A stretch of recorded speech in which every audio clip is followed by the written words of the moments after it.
The thing that's really fascinating about this is that if society and if Satan can get you to question your identity and question your destiny, you are really, really easy to manipulate if you question who you are to your core.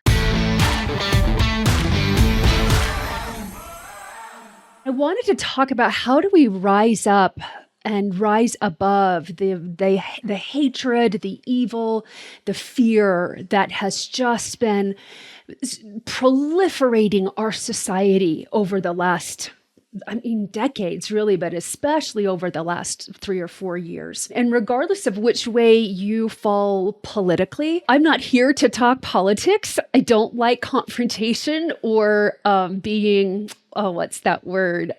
Controversial. But God has told me that I need to be. And part of rebelling is being controversial against the things that we've been taught in society and the things that we're taught are okay in society. That just common sense and our own conscience tells us, hey, there's something fundamentally wrong with this idea that keeps being pushed on me. And so I'm not going to get into anything that's happened politically over the last week or so. Half the nation is in an uproar. The other half of the nation, we're all just kind of like, what's going on? But more importantly, I want to know what's going on in your life. And I want to help you to be able to rise above the hatred, the fear, the evil, and live a life of peace. So I'm going to give you 3 simple steps to living in peace, regardless of what is going on around you, that will help you so much if you'll just try it on. I'm all about experimenting. So just experiment with this and let me know how it's working for you. So something that was really interesting to me is, you know that I'm religious, you know that I'm faith-based, and that I am a God girl and I'm a Jesus girl. And I was reading in the scriptures, Jesus' Last Supper. So this is the night that he is going to suffer in Gethsemane, go through the atonement, and then go through all of the horrors that he went through over the next 72 hours. And he knew what was coming. He didn't know quite how intense and horrific it was going to be, but he knew it was coming. And yet the last bit of advice that he gave his disciples at the Last Supper was peace. He said, "My peace I leave with you. My peace I give unto you. Not as the world giveth, give I unto you." And then he gave them a commandment. "Let your heart not be troubled, neither let it be afraid."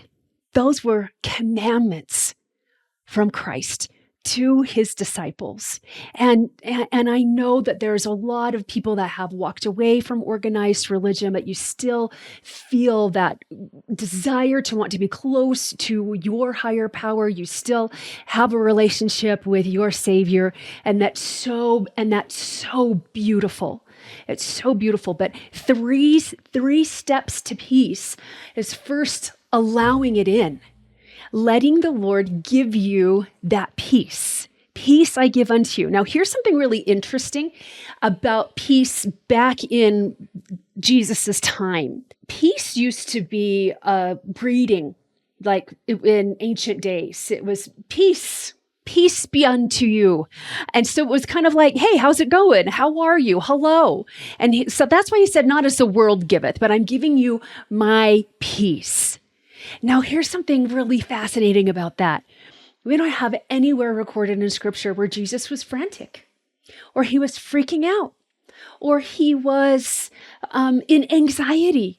Now, he was a man acquainted with sorrows and with grief and loneliness, and he understood all of that. Jesus was like the greatest revolutionary the world has ever seen or will ever see, but he had peace. He had peace because he was always connected to his Father. He was always connected to God, and he always knew who he was, and he never questioned that, and he never doubted that. And we are in a society that's filled with hatred, that is filled with evil, that is telling us that we're not even the gender that we're born into. That if you don't feel like a girl because you feel uncomfortable in your body, you're probably a boy. That if you don't feel like a boy because you really like girly things, then you're probably a girl.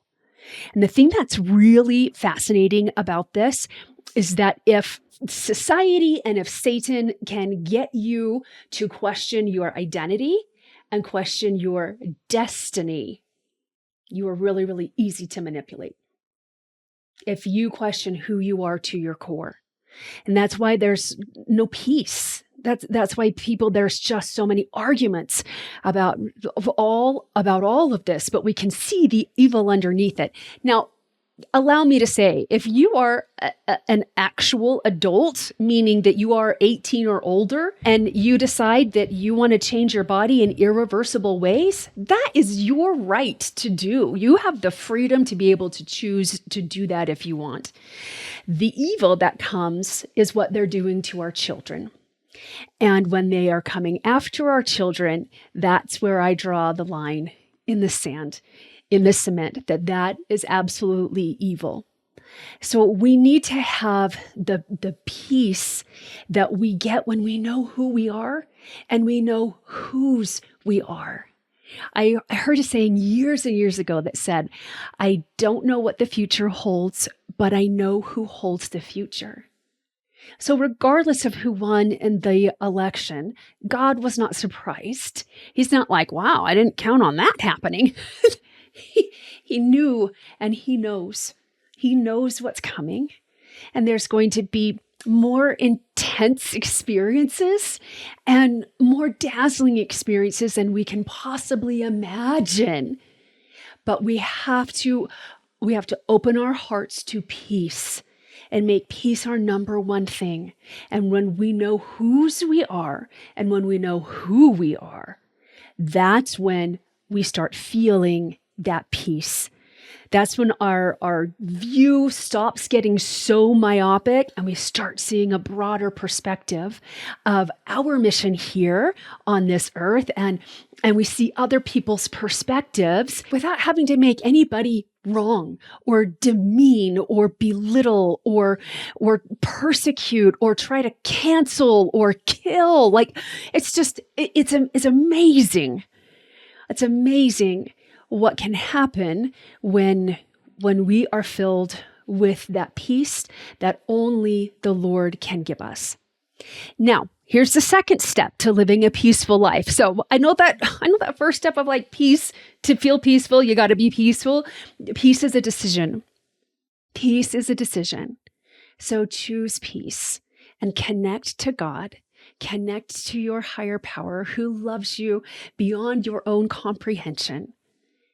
And that will give you peace. The other step number 2, was the commandment that Jesus gave his disciples. He said, don't let your hearts be troubled. Another word for trouble is worry or anxiety. Don't let your hearts have anxiety. Don't let your hearts worry. And I thought it was really interesting language, don't let. Well, in the scriptures it says, let not your heart be troubled. It's that let that is just so fabulous to me, because let means allow. So don't allow your heart to be troubled, to be worried, to be anxious. And that's really easy to do when you are obeying step 1, when you're following step 1 and you're connected to God. You're connected to your higher power. And then the third step to living a peaceful life is not letting your heart be afraid. Let not your hearts be troubled, neither let them be afraid. And we live in a society that is run on fear, that it's so easy to control somebody who is afraid of the consequence, who's afraid of punishment and afraid of the future. It's really, really easy to control somebody in fear. And so again, it's not letting your hearts be filled with fear. Now, here's something super, super cool about God. God is a God of law. He's a God of order, and he also keeps the laws. And he created these amazing universal laws that work whether or not you believe in them, and they work whether or not you even know about them. And one of the laws that I want to just briefly mention is the vacuum law of prosperity, or it's called the law of prosperity. This law says that the universe and nature hates empty space. It hates a void. And so it will always come to fill a void. It will always come. If you make space, something will always come to fill it. That's why when you're trying to get out of a bad habit, you got to fill it with something else. Otherwise, you go back to that habit. Like something's got to get in that space in order for this law. I mean, this law will always be fulfilled. But if you're trying to get off caffeine and you're just like, okay, I'm just going to cold turkey this thing, well, something's got to come into its place, whether it's water, whether it's juices, whether it's something's got to come in. Maybe it's exercise, maybe it's more sleep to take the place of caffeine. Otherwise, you're going to just go back to, you're going to fill that space with caffeine again. And so let not your hearts be troubled, neither let them be afraid. When you cast out those worries and cast out fear and make space for peace to fill it, then there's no room for the fear. There's no room for the worry. There's no room for the doubt and the anxiety. Now, let me say this and kind of qualify it with this. We are having a human experience. And so that doesn't mean we will never, ever feel anxious again. It doesn't mean that we won't ever be fearful again, or that we won't ever feel the lack of peace. What it means is we won't live there. We won't live there. We will live in peace when our hearts are not troubled and our hearts are not afraid. We don't know what the future holds, but we know who holds the future. And that future is more powerful, or that power and who holds the future is more powerful than any government on this planet, than any law that could ever be passed, than any punishment that could ever be exhibited. That's who we want to be connected to. Now, there are a lot of things that keep us from feeling that peace, that keep us feeling connected to God, feeling connected to the Lord. There are a lot of things that keep us in worry and anxiety and fear. And I have felt that. I've shared a little bit of my journey with the anxiety that I've had over the past year. I've had chronic anxiety. But here's the cool thing. I know how to get you out of it because I've gotten myself out of it. And I would love to spend time with you. I would love to spend 30 minutes with you, really diagnosing what's blocking you from feeling that peace. What is it exactly that's filling your heart with trouble and with fear? And so I want to talk with you. So schedule a call with me. Free 30-minute diagnosis, consult, whatever you want to call it, with me personally, not with anybody on my team, but with me personally, because 2025 is going to be here in just a matter of weeks. And the world is chaotic, but it's also glorious. And let's get you disconnected from the chaos and connected to the glory. So click on the link in the notes below and schedule a free consult call with me. Come join the rebellion. Come obey the laws and the eternal principles of truth that will help you skyrocket in every area of your life, and rebel against the programming and conditioning that would make us believe that we're less powerful than we are. And until next time, remember, prosperity becomes you, especially when you turn to Him. Bye-bye.